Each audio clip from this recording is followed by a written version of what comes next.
باللہ من الشیطان الرجیم بسم اللہ الرحمن الرحیم الحمدللہ رب العالمین الصلاة والسلام علی سیدنا و نبینا و طبیب قلوبنا و شفیع ذنوبنا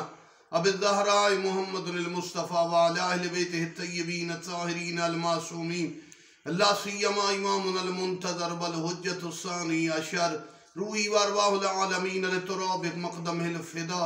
اما بعد فقد قال اللہ تبارک و تعالی فی کلام المجید بسم اللہ الرحمن الرحیم والعصر ان الانسان لفی خسر الا الذین آمنوا وعملوا الصالحات وتواصوا بالحق وتواصوا بالصبر۔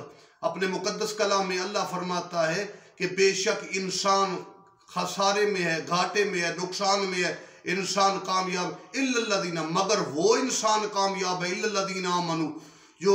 ایمان لائے۔ ایمان سے مراد مولا علی، یہ نبی نے خندق میں کہہ دیا، وعملوا الصالحات، اور اچھے عمل کرے، وتواصوا بالحق وتواصوا بالصبر، اور صبر اور حق کے ساتھ متمسک رہے، ان کے ساتھ مربوط رہے، تبھی وہ انسان کامیاب ہے۔ یاد رکھنا زمانے وہی انسان کامیاب ہے جو حق کے ساتھ ہو، اور حقانیت کی اس زمانے میں